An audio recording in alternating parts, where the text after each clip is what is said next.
વિદ્યાર્થી મિત્રો, હવે આપણે જોઈશું કંજક્શન એટલે કે સંયોજકો. ધોરણ 10 ની અંદર જે અભ્યાસ કરીએ વિદ્યાર્થીઓ માટે પ્રશ્ન નંબર 46, 47 અને 48 એ 3 નંબરના પ્રશ્નોમાં કંજક્શન પૂછાય છે, જેની અંદર નીચે કૌંસમાં 3 ઓપ્શન આપેલા હોય છે. એના આધારે આપણે એક ઓપ્શન જે એને યોગ્ય હોય પસંદ કરીને બે વાક્યોને જોડવાના હોય છે. આપણા માટે કુલ સંયોજક એ 3 માર્ક્સનું પૂછાય છે. અહીંયા આપણે પહેલા તો સમજી લઈએ સંયોજક એટલે શું. તો સંયોજક એટલે બે વાક્યોને જોડનાર જે શબ્દ રહ્યો એને કહેવાય સંયોજક. આપણે એમાં શરૂઆત કરીશું. પહેલા સંયોજક એન્ડ નો અર્થ થાય અને. એમાં પહેલું જોઈશું કે બે કર્તાને જોડવા માટે. તો કઈ રીતે? તો કે Ram is clever, Shyam is clever. તો રામ શ્યામ બંને હોશિયાર છે. તો આ બંનેમાં અલગ શું? તો કે રામ અને શ્યામ. તો આપણને જોડવાનું કેવી રીતે? તો કે રામ એન્ડ શ્યામ. રામ એન્ડ શ્યામ. હવે બે નામ થયા એટલે ઇઝ ના મુકાય, બહુવચન થઈ ગયું. તો આપણે કરીશું આર. ક્લેવર એ વિશેષણ હોવાથી એના પાછળ એસ લાગે નહીં. બીજું જોઈએ, Mohanbhai is a postman, Rambhai is a postman. Mohanbhai પણ ટપાલી છે, રામભાઈ પણ કોણ છે? ટપાલી. તો અલગ શું છે? તો કે મોહનભાઈ અને રામભાઈ. તો બંનેને આપણે એન્ડ વડે જોઈશું. તો કે મોહનભાઈ એન્ડ રામભાઈ. મોહનભાઈ એન્ડ રામભાઈ બે નામ થયા એટલે અહીંયા થઈ જશે આર. હવે બંને પોસ્ટમેન. તો અપોસ્ટમેન એક ટપાલી છે એવું ના લખાય. તો પોસ્ટમેન નું પણ અહીંયા આપણે બહુવચન કરવાનું રહેશે, POSTMEN. આ ખાસ ધ્યાન રાખવાનું. Raj has a pen, Rahul has a pen. તો અહીંયા અલગ શું છે? તો કે રાજ અને રાહુલ. તો રાજ એન્ડ રાહુલ. હવે બે નામ થાય એટલે બે નામ હોય એટલે બહુવચન થઈ ગયું, એટલે એની સાથે હેઝ ના આવે તો આપણે મૂકીશું હેવ.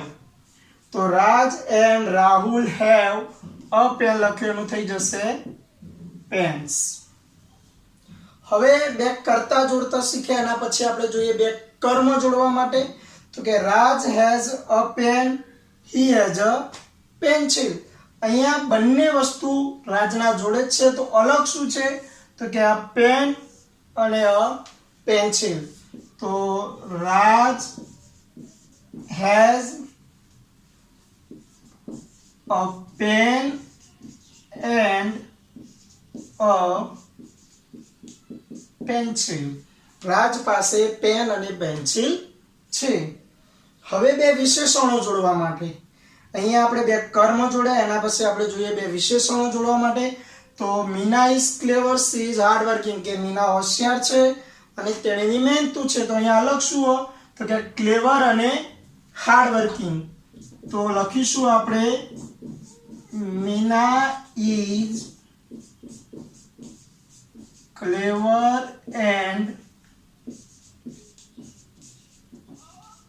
Hard working. એટલે કે મીના હોશિયાર અને મહેનતુ છે. હવે આપણે જોઈશું બે ક્રિયાઓ જોડવા માટે. તો કે Kajal went to market, she bought vegetables. કે કાજલ બજારમાં ગઈ, તેને શાકભાજી ખરીદ્યું. અહીંયા જવાની અને ખરીદવાની બંને ક્રિયાઓ કોના દ્વારા થઈ? તો કે કાજલ દ્વારા.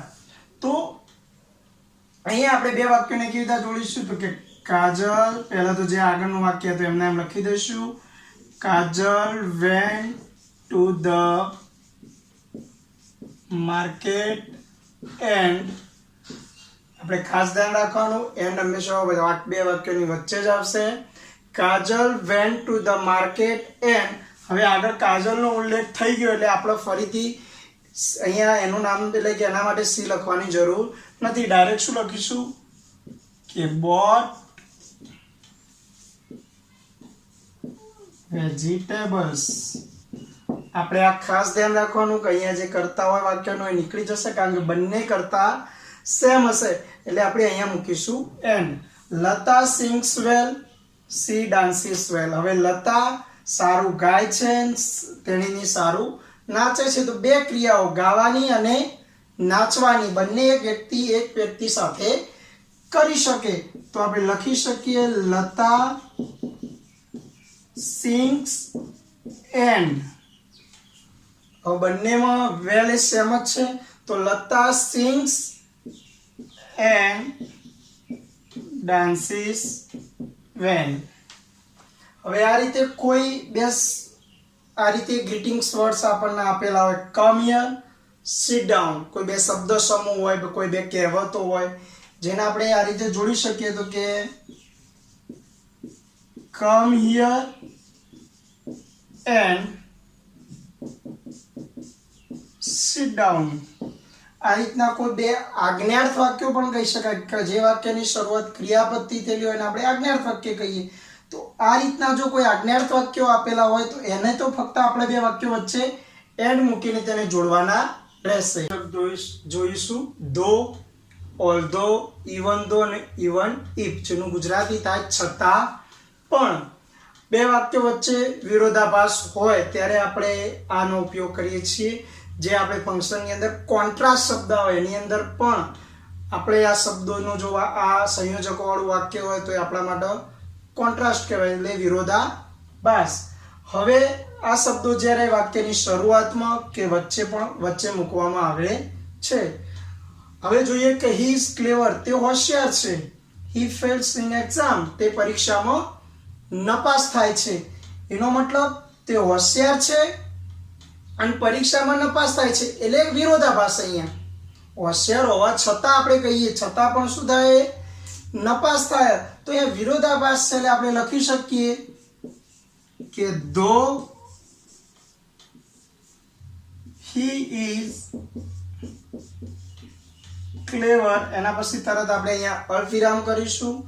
ધો he is clever, he fails in exam. કે તે હોશિયાર હોવા છતાં પણ તે પરીક્ષામાં નપાસ થાય છે. બીજું વાક્ય જોઈએ, it was dark, તે અંધારું હતું. we continue to play, અમે રમવાનું ચાલુ રાખ્યું. હવે અંધારું હતું છતાં રમવાનું ચાલુ રાખીએ કેવું? અંધારાની અંદર આપણે ના રમી શકીએ મોટા ભાગે. તો અંધારું હોવા છતાં રમવાનું ચાલુ રાખીએનો મતલબ આ વિરોધાભાસ છે. તો આપણે અહીંયા લખી શકીએ કે ધો it was dark, અહીંયા અલ્પવિરામ, we continue to play. ત્રીજા નંબરનું વાક્ય જોઈએ કે we reached late, અમે મોડા પહોંચ્યા. we could catch the train, કે અમે ટ્રેન પકડી શક્યા. મોડા પહોંચ્યા છતાં ટ્રેન પકડી શક્યા. તો આપણે છતાં પણ એટલે અહીંયા આપણે ઓલ્ધો પણ લખી શકીએ. આ બધાની અંદર ધોની જગ્યાએ આપણે ઓલ્ધો પણ લખી શકીએ, ઇવન ધો લખી શકીએ, ઇવન ઇફ લખી શકીએ. કે ઓલ્ધો we reached late, we could catch the train. કે અમે મોડા પહોંચ્યા છતાં પણ અમે ટ્રેન પકડી શક્યા. વિરોધાભાસ. My grandfather can run fast, મારા દાદા ઝડપી દોડી શકે છે. હી ઇઝ ઓલ્ડ, તે ગરડા છે. ગરડો માણસ ઝડપી દોડી શકે નહીં મોટા ભાગે. છતાં દોડી શકે એનો મતલબ શું છે? કે વિરોધાભાસ. તો અહીંયા આપણે ઇવન ધોનો ઉપયોગ કરીશું તો કે અથવા ઇવન ઇફ લખી શકીએ કે my grandfather can run fast even though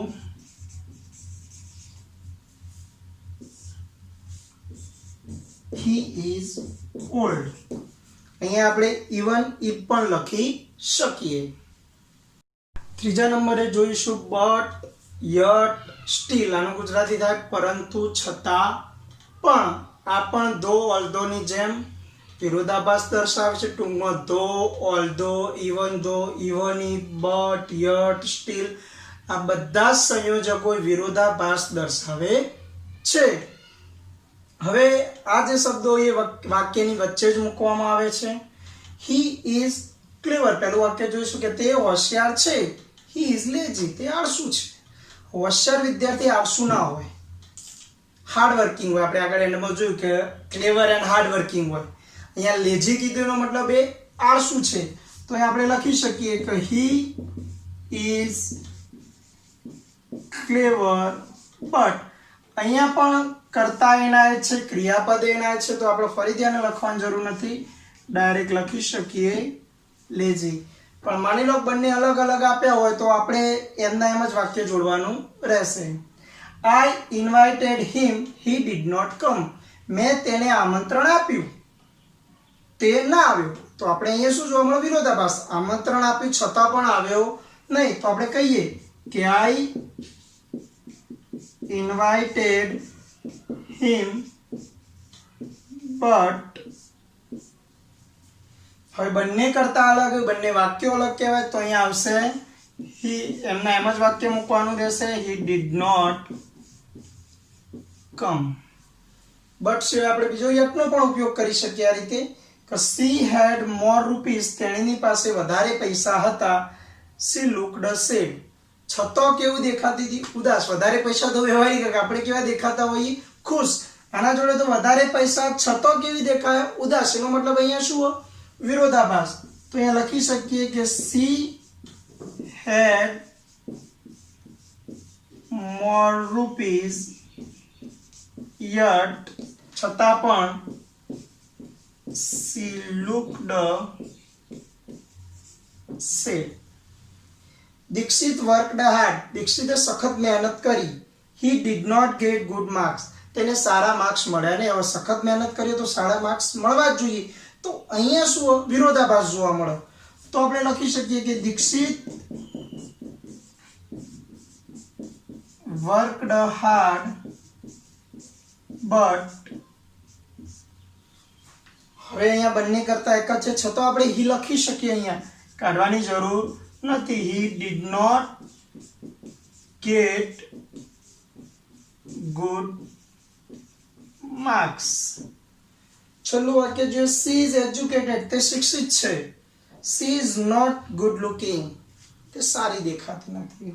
શિક્ષિત છે છતાં પણ સારી દેખાતી નથી, વિરોધાભાસ છે. તો આપણે લખી શકીએ કે સી ઇઝ એજ્યુકેટેડ બટ હવે એના જ વ્યક્તિને અહીંયા ફરીથી વાત તો ના લખીએ તો ડાયરેક્ટ આ રીતે પણ લખી શકાય.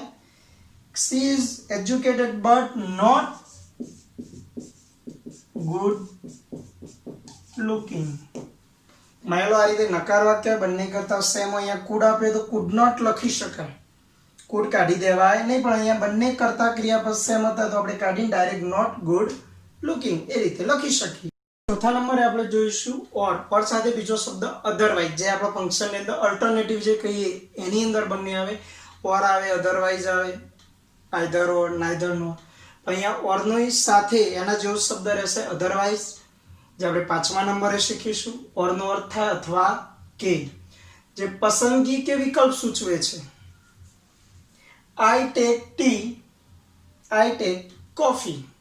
બંને વસ્તુ તો આપણે લેવાના નથી તો બેમાંથી એકની જ પસંદગી કરવાની છે. તો આવશે આઈ. અહીંયા અલગ શું છે તો ટી અને કોફી.